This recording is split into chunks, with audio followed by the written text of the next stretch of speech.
todos. Entonces seguimos con esta serie titulada El Jesús verdadero, y el título de esta mañana del mensaje es Incredulidad de los discípulos y de un padre. Incredulidad de los discípulos y de un padre. Y como dije, pues vamos a estar viendo los versículos 14 al 22 del capítulo 17 de Mateo. Amado Dios, delante de ti estamos, Señor, y queremos pedirte que tú seas el que hable en nuestras vidas, Señor. Tú eres el predicador, Padre. Yo solamente soy un micrófono que te pido, Señor, que tú uses en este momento.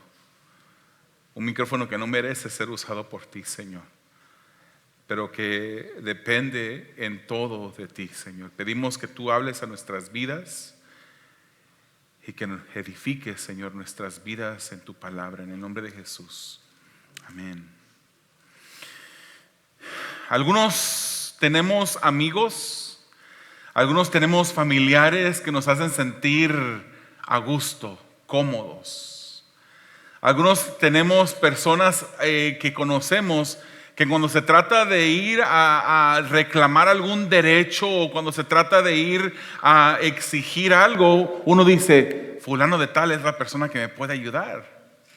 Yo sé que ustedes tienen a una persona igual así a su lado, o quizás en este momento están pensando en una persona que tenían así desde niños, a lo mejor cuando tenían un amigo dentro de la escuela con la que usted podía contar. Ellos les hacían sentir confianza, les hacían sentir que si alguien los amenazaba, estaban ahí para defenderlos. Y no necesariamente de una defensa física, ¿verdad? Como para pelearse físicamente, sino que una defensa quizás de su carácter. Hay veces que las personas pueden decir algo de usted que no es correcto y esa persona va a decir, no, yo conozco a él, a esa persona, y yo sé que lo que tú estás diciendo no es nada o no tiene nada que ver con la realidad. Yo sé que algunos de ustedes han escuchado la historia de mi amigo Gustavo cuando yo estaba en la preparatoria, que es la high school, ¿no? Preparatoria se le llama diferente en diferentes países, pero yo lo conozco como preparatoria, la high school. Y yo tenía un amigo que se llamaba Gustavo y mi amigo era mi amigo. Yo tenía otras personas con las que socializaba, con las que hablaba, pero él era mi amigo. Yo sabía que él era mi amigo y él sabía que yo era su amigo. Yo estaba allí para ayudarle en los momentos difíciles, como para compartir también en los momentos de calma, los momentos cómodos. Mi amigo una vez, si usted ha escuchado, a lo mejor muchos de ustedes han escuchado esa historia, pero él tenía una novia en la high school.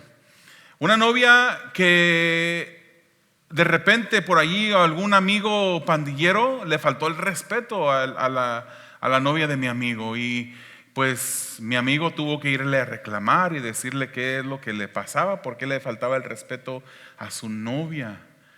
Y su novia pues le había dicho eso a su novio, mi amigo, y de repente lo retaron para una pelea.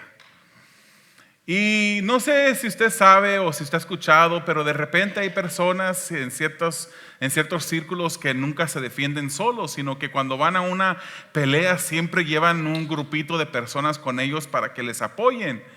Y mi amigo, pensando en eso, dijo, seguramente al final de la escuela, donde me dijeron que me iban a encontrar a ver, va a traer amigos y va a quererse pelear conmigo. Pues más o menos ese era el punto, ¿no? De defender el honor de su novia.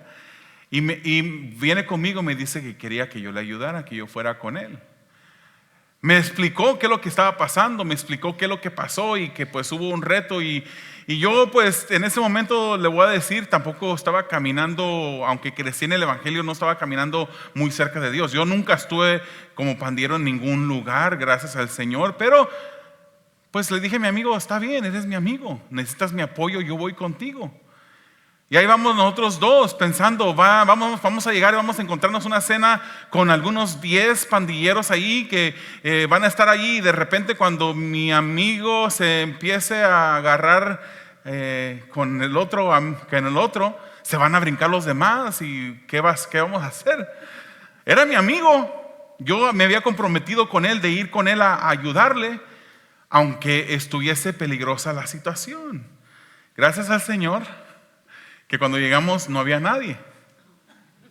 No encontramos al amigo que había faltado al respeto, al muchacho que había faltado el respeto a la novia de mi amigo. Pero no siempre tendremos a alguien a nuestro lado que nos puede ayudar. No siempre tendremos a alguien en el cual podamos confiar y decirle, ¿sabes qué? Necesito tu ayuda, y esa persona venga y nos ayude. Hay veces que sentiremos como que estamos solos. ¿Cuántos de ustedes han pasado por situaciones en su vida en la que, a pesar de que presencialmente hay otras personas, pero usted se siente como que usted está solo, como que no hay nadie que le puede ayudar, como que no puede depender usted de nadie? No siempre tenemos a una persona a nuestro lado que nos puede apoyar, y habrá momentos en la vida que nos sentiremos solos. Y si no lo ha pasado usted, posiblemente un día lo pasará. El día de hoy vamos a ver una historia que nos relata Mateo sobre una ocasión cuando 9 de los discípulos de Jesucristo tuvieron dificultades y no estaba Jesús para ayudarles. Jesús era el líder. Cuando pasaba una situación o hubiera una pregunta, una dificultad, Jesús siempre estaba al frente. Y me imagino que si hubiéramos sido uno de esos discípulos, hubiéramos dicho, Jesús, ¿dónde está Jesús? Aquí está Jesús. Mira, Jesús, esta situación, por favor, atiende. Pero en esta ocasión vamos a ver cómo ellos se quedaron solos. Vamos al versículo 14 del capítulo 17 de Mateo. En el primer punto, usted puede leerlo ahí en su programa, incredulidad de los discípulos. Dice así: cuando llegaron a la multitud, un hombre se acercó a Jesús y se arrodilló delante de él y dijo, Señor, ten compasión de mi hijo. Le dan ataques y sufre terriblemente. Muchas veces cae en el fuego o en el agua. Se lo traje a tus discípulos, pero no pudieron sanarlo. Es interesante que ahorita vemos una historia en la cual un padre se está dirigiendo directamente a Jesús. Hermanos, si usted va a ver durante este mensaje cómo yo me voy a referir a otros libros de los evangelios. Sabemos que los evangelios sinópticos, Mateo, Marcos y Lucas, tienen muchas historias que cubren los tres desde su punto de vista, con algunos detalles diferentes que uno no cubrió. Por eso vamos a estarnos refiriendo a otros libros de otros evangelios de la Biblia. Jesús nos dice la historia que Jesús había subido al monte. ¿Usted ha escuchado de esa historia cuando Jesús sube al monte y se transfigura? Bueno, cuando Él se transfiguró en ese suceso, no subieron los 12 discípulos con Él, sino solamente habían subido 3. Pedro, Juan y Jacobo habían subido juntamente con Jesús. Y al bajar la montaña, había dejado los 9 otros discípulos abajo de la montaña. Cuando bajaron, se encontró Jesús con una escena caótica. Y Marcos capítulo 9 nos describe un poquito más detalles de lo que vemos aquí en el libro de Mateo. Había una gran multitud que rodeaba a los 9 discípulos que se habían quedado sin Jesús en ese momento. Y Marcos nos dice que los que discutían con los discípulos eran unos escribas que estaban discutiendo con ellos. De repente Jesús aborda a los escribas. Esos detalles no lo encuentra Mateo, pero lo encuentra en este otro libro de Marcos. Jesús aborda a los escribas y les pregunta, ¿qué es lo que están discutiendo? ¿Qué es lo que están hablando? Pero la respuesta viene de un hombre que era padre de un hijo que estaba endemoniado. Marcos nos dice que el papá trajo a su hijo a Jesús, porque él dice, cuando preguntó esto el Señor Jesús, el padre contesta y dice, te he traído, le dijo a Jesús, te he traído a mi hijo. Pero cuando lo trajo a Jesús, Jesús no estaba ahí, Jesús andaba arriba en la montaña. En el momento de transfiguración, Él llegó y solamente encontró a los 9 discípulos, sin Jesús, sin su líder. Y había traído a su hijo. La condición del hijo, Mateo nos dice menos detalles que Marcos. Mateo dice que su hijo le daban ataques, que sufría, que caía en fuego y en el agua. Pero Marcos capítulo 9, versículos 17 y 18 nos dice: Maestro, respondió un hombre de entre la multitud, te he traído a mi hijo, pues está poseído por un espíritu que le ha quitado el habla.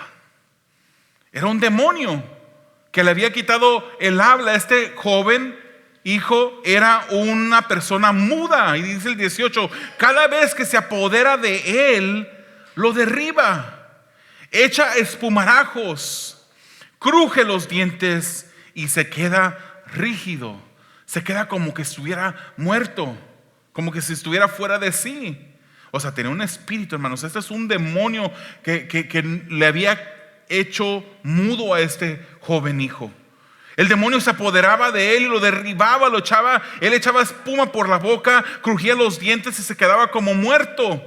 La Nueva Biblia de las Américas nos dice que Marcos describe como que se va consumiendo. Tenía una enfermedad este joven que iba consumiendo poco a poco este joven y que le iba quitando la vida. Lo estremecía de tal manera que estaba desgastándose este joven, se estaba consumiendo su cuerpo, el cuerpo de este hijo de este padre. Y el padre de este muchacho sufría. Lucas también tiene la misma historia, y Lucas nos da otro detalle que no nos da ni Marcos ni Mateo. En Lucas capítulo 9 versículo 38 dice: y un hombre de entre la multitud exclamó: Maestro, te ruego que atiendas a mi hijo, pues es el único que tengo. Otro detalle más: era un hijo único que este hombre tenía. Este hombre tenía angustia y dolor. Él gritaba suplicándole a Jesús. Era su único hijo, hermano. Seguramente si tuviéramos muchos hijos, como por ejemplo, yo no tengo tantos, pero tengo 6. ¿Quién se rió por acá? Escuché una risa. De esos 6 hijos, si yo tuviera uno que estuviera pasando por esa situación, sería difícil. Pero si solamente tuviera uno, yo pienso que sería todavía más difícil ver a mi único hijo sufrir de esa manera. Estar poseído por un demonio y verlo cómo se sacude por el demonio en el suelo y cómo se queda a veces tieso, cómo echaba espuma por la boca. A mí me daría mucho dolor y por un momento no podemos decir, sabemos lo que pasa a este padre, ¿verdad? Cuando pasamos por tiempos difíciles, muchas personas tienen la costumbre de decir: sé lo que estás pasando, pero no saben lo que estás pasando. Es una manera de decir, de solidarizarse contigo, ¿verdad? De decir, pues estoy contigo, me duele que estés sufriendo, pero no saben.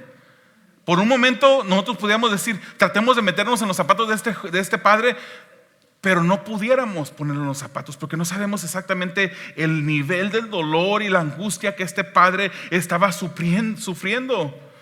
Cuando llegó a traer a Jesús, porque recuérdese, las multitudes seguían a Jesús y llega buscando a Jesús, pero no encuentra a Jesús, nada más encuentra a los 9.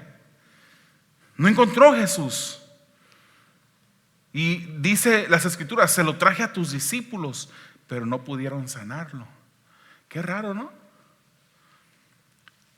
Jesús sanaba enfermos. Jesús liberaba a endemoniados de las ataduras demoníacas que tenían. Los discípulos seguían a Jesús, aprendían de Jesús, habían visto a Jesús hacer las cosas que necesitaba hacer este padre, que necesitaba este padre. Se lo trajo a los discípulos, pero ellos no pudieron sanarlo. No encontró a Jesús y sus discípulos fueron inútiles. No estoy usando la palabra inútil como una manera peyorativa, ¿verdad? Que a veces se usa. Pero no pudieron ser útiles en este momento. No encontró Jesús el Padre. Es interesante que los discípulos no pudieran hacer nada. Ellos ya habían enfrentado algo así, hermanos. Esta situación no era nueva para ellos. ¿Qué pasó con los discípulos? ¿Por qué es que no pudieron sacar a este demonio de este joven? Mateo 10, hermanos, nos dice que Jesús había enviado a los 12 para sanar enfermos, resucitar muertos y liberar de demonios. Ya habían experimentado esto, ya había Jesús enviado a sus discípulos anteriormente y habían hecho estas cosas. Marcos capítulo 6 versículo 13, su primer parte dice: también expulsaban a muchos demonios y sanaban a muchos enfermos. Está hablando de los discípulos. Esto sucedió antes del momento cuando vemos esta historia transcurrir. A veces, aún ya siendo discípulos de Jesús, como los somos nosotros, ¿verdad? Somos discípulos de Jesús. Amén. Aún siendo discípulos de Jesús, hay veces cuando encontramos que en nuestro corazón hay incredulidad. La incredulidad, hermanos, es un tema prevalente de este pasaje. Es uno de los temas principales de este pasaje. La incredulidad es algo que a Dios le desagrada y que te discapacita a ti para hacer la obra que Dios quiere que tú hagas. Al que cree, todas las cosas le es posible. No dijo todas las cosas que son posibles en el domingo. No dijo todas las cosas que son posibles cuando tengas otro hermano a tu lado. Simplemente al que cree, todas las cosas le es posible. Pero no solamente los discípulos tenían incredulidad, también el Padre tenía incredulidad. Aún a pesar que vemos que el Padre fue el que trajo a su Hijo a Jesús. Lo trajo porque sabía que Jesús podía hacer algo. Había una cierta fe en Él, pero la fe que tenía el Padre necesitaba ser fortalecida por Jesús. Y eso lo vemos en el versículo 17 al 18 en el segundo punto. Incredulidad del Padre. Jesús dijo: generación incrédula y malvada. Respondió Jesús: ¿hasta cuándo tendré que estar con ustedes? ¿Hasta cuándo tendré que soportarlos? Tráiganme acá al muchacho. Jesús reprendió al demonio, el cual salió del muchacho, y éste quedó sano desde aquel momento. De nuevo nos vamos a apoyar en otros evangelios para ver más detalles, porque son poquitos los detalles los que nos da Mateo. La incredulidad de los discípulos produjo ira en el Señor Jesús, hermanos. Al que más se le da, la Biblia dice, más se le demanda. Al que más se le da. Si yo a usted le encargo uno de mis niños, que digamos que todavía estuvieran chiquitos, se lo encargo, hermano fulano de tal, hermana fulano de tal. Y a otro hermano yo le encargo una billetera. ¿Qué vale más? Yo voy a exigir más de la persona que está cuidando a mi hijo, porque mi hijo tiene un valor mucho más grande que mi billetera. Obviamente con el hermano que me perdió mi billetera, si la termina perdiendo y no la cuida bien, pues tampoco voy a estar muy agradado de eso.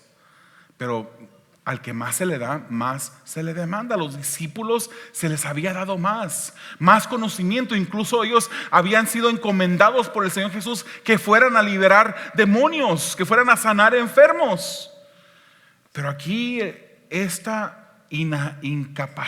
discapacidad de los discípulos produjo en el Señor Jesús ira. Y es una ira santa, hermanos. ¿Se recuerda cuando Jesús entró al templo y molesto, enojado, avienta las mesas de los que estaban vendiendo en el templo? ¿Se recuerda de esa historia? Esa fue una ira santa, hermanos. Dios es Jesús. Jesús es Dios. En Jesús no puede haber pecado. Nunca hubo pecado. Fue tentado en todo, pero sin pecado, dice la Biblia. Entonces, si Jesús se hubiese airado de la manera como nos airamos de usted y yo cuando la comida está fría, no, yo nunca me enojo por eso. Quiero aclarar eso. Porque de hecho no tengo queja de eso, gracias al Señor. Pero cuando nosotros nos airamos por X cosa, nuestra ira es pecaminosa. Jesús se aira, pero sin pecado. Y en este momento Jesús demuestra una ira santa. Y Él dice: ¿hasta cuándo? ¿Hasta cuándo tendré que soportar la falta de entendimiento? Estoy parafraseando. ¿Hasta cuándo tendré que soportar la incredulidad que hay en ustedes? Es lo que estaba diciendo Jesús. Jesús manda a traer al muchacho, y Marcos nos dice que cuando el demonio vio a Jesús, de nuevo sacudió al hijo violentamente. y el hijo se revolcó en el suelo y echaba espumarajos, dice Marcos. Además, Marcos también nos dice que Jesús pregunta al padre: ¿cuánto tiempo lleva el muchacho así? ¿Cuánto tiempo está sufriendo esta condición? ¿Usted cree que Jesús no sabía cuánto tiempo llevaba él? Claro que sí sabía, pero era para que hubiese el testimonio. Había una multitud grande de personas que estaban viendo lo que estaba pasando, que estaban escuchando a Jesús, y Jesús le pregunta: ¿desde cuándo lleva este joven así? El papá dice: desde su niñez. El espíritu hasta ha tratado de matarlo, aventándolo al fuego y al agua. Y el padre dice: pero si tú puedes hacer algo, dijo el papá, ayúdanos, ten misericordia. Esas palabras del padre mostraban falta de fe. Esas palabras no las encuentra usted en Mateo, pero en Marcos están claramente escritas. Mostró la falta de fe en el padre. Tenía una cierta fe, pues trajo a su hijo a Jesús. Tenía una cierta esperanza que Jesús pudiera ayudarlo. Pero aquí mismo con sus palabras él confirma lo que había dentro de él. Si tú puedes, ayúdanos, ten misericordia. Aun cuando tenía fe, le faltaba fe.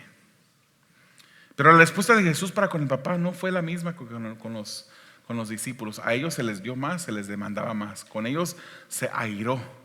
Pero con este padre no pasó así. Podemos entender que al que más se le da, más se le demanda, como dijimos. Con el padre Jesús contesta de acuerdo a Marcos: ¿cómo si tú puedes? Le dijo Jesús: todas las cosas son posibles para el que cree. Jesús le dice al padre: si tú crees, si tú aumentas tu fe, todo es posible. A este padre Jesús le contestó infundiéndole ánimo. Es posible. Solo debes de creer y es posible. Esas fuerzas de Jesús movieron al padre a exclamar de acuerdo a Marcos, y dijo el padre: creo, ayúdame en mi incredulidad. Clamó al Señor Jesús. Hay momentos, hermanos, cuando tú te sientes perdido, que no sabes qué va a pasar con la situación que estás viviendo. Cuando sientes que la vida de tu ser querido se escurre por la palma de tus manos. Cuando después de tocar puerta tras puerta no encuentras la solución de esas finanzas que necesitas. Cuando no encuentras ese trabajo para poder mantener a tu familia. Cuando escasea los recursos en tu casa.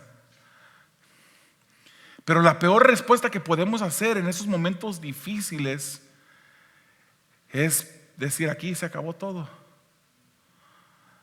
Lo mejor que podemos hacer en esos momentos difíciles es confiar en Dios. Es confiar en Jesús. Y hermano, somos humanos. Somos discípulos de Jesús, pero a veces nos falta esa fe. A veces esa fe escasea y necesitamos del Señor Jesús. Es por eso que está Él ahí para poderte ayudar. Solamente clama a Jesús como clamó este padre. Dile: Señor, yo creo en ti, pero ayuda mi incredulidad. Ayúdame, que estoy necesitado de más fe. Fortalece mi fe. El padre reconoce que aún había incredulidad en él, pero también reconoce a quién le puede pedir que le ayude, y le dice a Jesús: ayúdame. En aquel momento Jesús reprende al demonio. El muchacho queda libre, sano. Y fíjese algo tan bonito que nos describe el libro de Lucas en la misma historia. Lucas 9:42 dice: sanó al muchacho y se lo devolvió al padre. Este padre tenía a su hijo con él. Presencialmente vivía al lado de él. Él lo cuidaba a este muchacho, pero es como si no lo tuviera. Es como si ya estuviese declarado muerto, aunque estaba en vida todavía, porque era como que no tenía un hijo. Pero Jesús, en su misericordia, Él devuelve lo que el enemigo te quiere quitar. Solo necesitas confiar en Él, clamar a Él, porque Él puede hacer las cosas nuevas, puede restaurar hasta lo que parece estar perdido. Eso es el Jesús al que nosotros servimos. El padre tenía un hijo que no tenía vida, pero el rey que da vida le devuelve este muchacho al padre. Si estás pasando por incredulidad, hermanos, Jesús es suficiente para infundirte fe. Solo pídele a Él, solo clama a Él, porque al que cree todas las cosas le son posibles. El último punto para terminar en esta mañana: la causa de la incredulidad. Versículos 19 al 23 de Mateo 17 dicen así: después de los discípulos se acercaron a Jesús y en privado preguntaron: ¿por qué nosotros no pudimos expulsarlo? Por la poca fe que tienen, respondió. Les aseguro que si tuvieran fe tan pequeña como una semilla de mostaza, podrían decirle a esta montaña: trasládate de aquí para allá, y se trasladaría. Para ustedes nada sería posible. Y ahora voy a leer el versículo 21 de la Reina Valera, porque en la Nueva Versión Internacional no está. Dice: pero este género no sale sino con oración y ayuno. Versículo 22: estando reunidos en Galilea, Jesús les dijo: el Hijo del Hombre va a ser entregado en manos de los hombres. Lo matarán, pero al tercer día resucitará. Y los discípulos se entristecieron mucho. Hermanos, cuando Jesús regresa a casa con sus discípulos, ellos estaban perplejos. Si ya Jesús, ya hemos hecho esto antes. Tú nos habías enviado y habíamos sacado demonios, habíamos sanado enfermos. ¿Por qué no pudimos hacer esto con este joven? Habían podido echar este tipo de demonios fuera antes. Pero Jesús le dice: por la poca fe. Por la poca fe, la cual resultó en que ellos no pudieran expulsar al demonio. Él les dice: les aseguro, mis discípulos, les aseguro que si tuvieran fe tan pequeña como una semilla de mostaza, podrían decirle a esta montaña: trasládate de aquí para allá, y se trasladaría. Para ustedes nada sería imposible. Yo me recuerdo una ocasión cuando yo era niño. Yo volteé a mirar una montaña. Yo quise hacer realidad este versículo en mi vida. Y le dije a esa montaña: montaña, muévete. Y no se movió. Ni siquiera tembló poquito. ¿Será que Dios no honró su palabra? Claro que no. Él honra su palabra siempre. Pero qué fin habría con que hubiese pasado eso. ¿Qué hubiera resultado en mi corazón? De repente me hubiera exaltado de decir: el Señor obra a través de mis manos. En ese momento no pasó así, pero esas palabras que el Señor Jesús está diciendo son palabras que Él honra. Cuando tú tienes fe y tú le pides al Señor, fíjese, la palabra del Señor nos da estas guías. Todo lo que pidamos en el nombre de Jesús, creyendo, ahí está la fe. Pero también dice que oremos de acuerdo a su voluntad. No podemos decir: yo tengo fe de que ahorita voy a salir del servicio y en mi cuenta de banco voy a abrir la aplicación en mi teléfono y allí voy a tener un número X con muchos ceros al final, millones de dólares. Eso no es lo que estamos hablando. Posiblemente no es la voluntad de Dios que tú tengas dinero. Es creer, pedirlo en el nombre de Jesús, de acuerdo a su voluntad. De acuerdo a su voluntad. Para eso es la oración, hermanos. La oración no es un acto de control sobre Dios. Muchas personas, o algunas personas, agarran la oración como si fuera un método de torcerle el brazo a Dios. Como que le echáramos una de esas llaves de los luchadores de la lucha libre. ¿Han visto esa lucha libre mexicana? No estoy hablando del WWF con la cual yo crecí en la televisión aquí en Estados Unidos. Esos de repente se aventaban, pero era falso, era como arreglado, dicen. En México, cuando usted mira esa lucha libre, ahí sí se dan golpes, aparentemente por lo menos. Hay veces personas que usan la oración como que están agarrándole el brazo al Señor Dios y se lo están torciendo. Y se hacen de cuenta como que Dios va a decir, ok, ya, me rindo, toco. No, esa no es la razón por la cual Dios nos manda a orar. Cuando nosotros oramos y leemos la Biblia, empezamos a aprender más de quién Dios es y lo que Dios quiere para nosotros. Cuando nosotros leemos la Biblia aprendemos eso, y cuando leemos la Biblia empezamos a orar, y nuestras oraciones, de acuerdo, Dios va moldeándonos más y más, nuestra oración va cambiando. Aquí está la voluntad de Dios, aquí está mi voluntad. La voluntad de Dios, la oración no es para mover la voluntad de Dios, moverla a nuestra voluntad. La oración es para que durante esa oración tu voluntad vaya siendo moldeada a la voluntad de Dios. Deleítate en el Señor y Él te concederá las peticiones de tu corazón, dice la Biblia. ¿Qué quiere decir eso? Dice la Biblia que Él me va a conceder las peticiones de mi corazón. Pero que el corazón no es engañoso más que todas las cosas y perverso, ¿quién lo conocerá? ¿Cómo podemos entender entonces eso? La Biblia es la mejor intérprete de la Biblia, hermanos.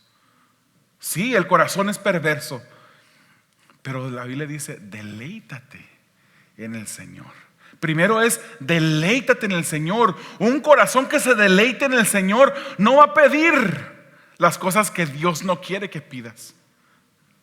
Un corazón que se deleita en el Señor va a buscar la voluntad de Dios y va a pedir de acuerdo a su voluntad. Y el Señor va a conceder las peticiones de un corazón que esté deleitado en Él, que esté pidiendo de acuerdo a su voluntad.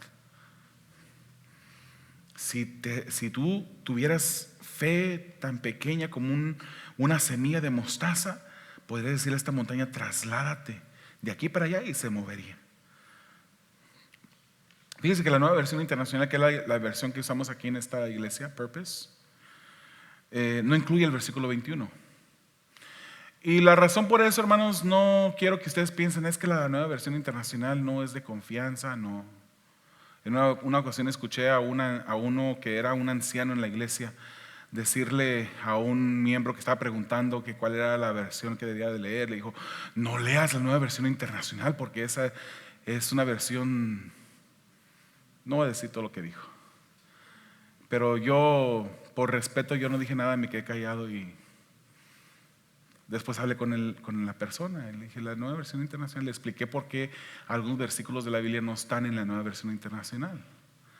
Hay diferentes manuscritos, ahorita no tengo el tiempo para poderlo explicar, pero hay diferentes manuscritos, y hay unas versiones de la Biblia que usan unos manuscritos diferentes a otras, y la Nueva Versión Internacional usó para la traducción unos manuscritos que en la parte del versículo 21 no estaba ahí, y por eso no la tienen, pero ellos le ponen ahí el 21 en blanco, para que usted sepa que hay algo más en otras versiones que usted puede leer. En Marcos nos dice en el versículo 21 que la respuesta era simple: esta clase no con nada puede salir sino con oración.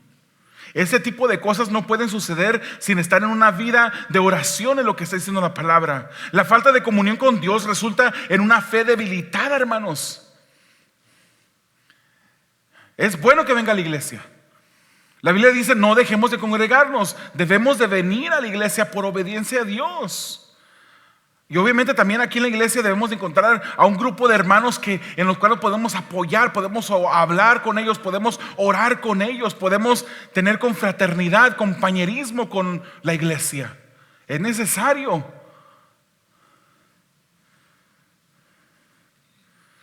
Pero cuando tú vienes solamente a la iglesia y no abres tu Biblia durante la semana, cuando no oras durante la semana, créeme créeme que eso va a producir una fe debilitada en ti. Tu fe se va a debilitar, tu confianza se va a debilitar. Pronto vas a encontrar que tomas decisiones incorrectas, que te traen tristeza, que te traen dificultades. La fe debilitada nos lleva a dudar. Y los discípulos se comenzaron a apoyar en los triunfos pasados, hermanos. Pues antes habían expulsado demonios. Esto es facilito. Y ahí viene el padre con un hijo endemoniado. Tráigalo para acá que ahorita yo me encargo de él. Y no pudieron. No pudieron con este joven porque ellos se habían apoyado en los triunfos pasados. ¿Alguna vez te ha pasado eso a ti?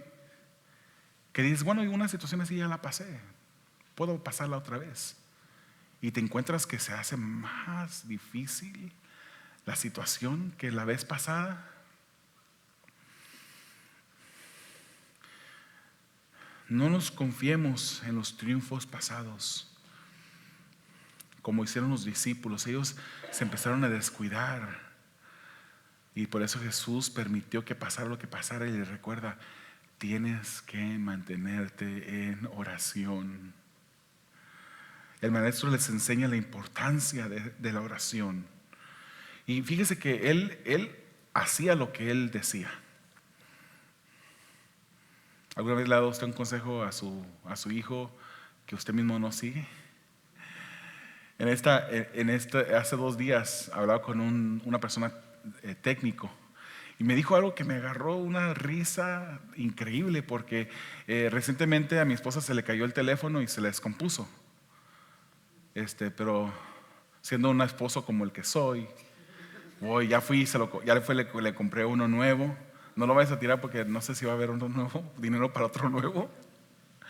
Pero hablando por teléfono con él, me dice, es por eso que es necesario que hagas un backup de tu teléfono, para que cuando pasen estas situaciones, compramos el teléfono nuevo y tengo que reparar el otro para poderle hacer la transferencia, porque no se enciende la pantalla. Entonces me dice el técnico, por eso es que es importante que tengas un backup siempre de tu teléfono. A eso se lo digo a todas las personas. Bueno, aunque yo tampoco lo hago, pero Jesús les decía, es necesario que se mantenga la oración, pero él sí lo hacía. Él se levantaba temprano a orar. La escritura nos dice muchas veces cuando él se apartaba y oraba, él era Dios encarnado. Pero tenía la necesidad de orar, de comunicarse con su Padre. ¿Cuánto más nosotros no debemos de tener esa necesidad de orar? A veces que caminamos cabizbajos, derrotados, y es simplemente porque no hemos orado, porque nos estamos desconectando de la fuente que es Cristo en nuestras vidas. Es necesario una vida de oración, es necesaria en cada cristiano. Y no me estoy refiriendo, hermanos, a cuando pasas por el drive-thru y estás a punto de darle la mordida a la hamburguesa. Señor, gracias en el nombre de Jesús, amén. No, hermanos, es pasar tiempo con Él, es irte a tu recámara, a un lugar privado, a tener un closet de oración, así como tenía esa señora en esa película, donde tú cierras la puerta y allí clames a Dios, y allí le pidas que conteste tu petición, y Él contesta. Y si no contesta, hermanos, te aseguro que de todas maneras la oración va a ayudar para que tu vida sea fortalecida y aprendas a seguir esperando, o aprendas que a lo mejor esa no es la voluntad de Dios y tú aceptes esa voluntad, y ahora tu voluntad se alinea a la voluntad de Dios. El maestro no solamente enseñaba, él mismo oraba frecuentemente. Jesús en este pasaje vuelve a mencionar que él sería entregado, lo matarían. Jesús seguía con ellos, pero un día no estaría allí para apoyarlos. Entonces era importante para Jesús que ellos estuvieran listos. Andaban con ellos, él andaba con ellos, pero un día no iba a estar. Y en ese momento era todavía más importante orar.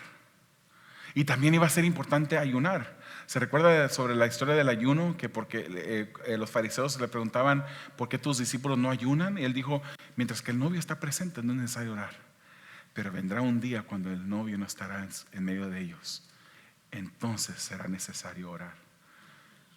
No quiero voltear a verlos, porque no quiero ver las respuestas en el rostro, en su rostro. Pero ¿cuántos de ustedes ayunan? ¿Cuántos de ustedes oran y leen la palabra todos los días, orando, todos los días leyendo la Biblia?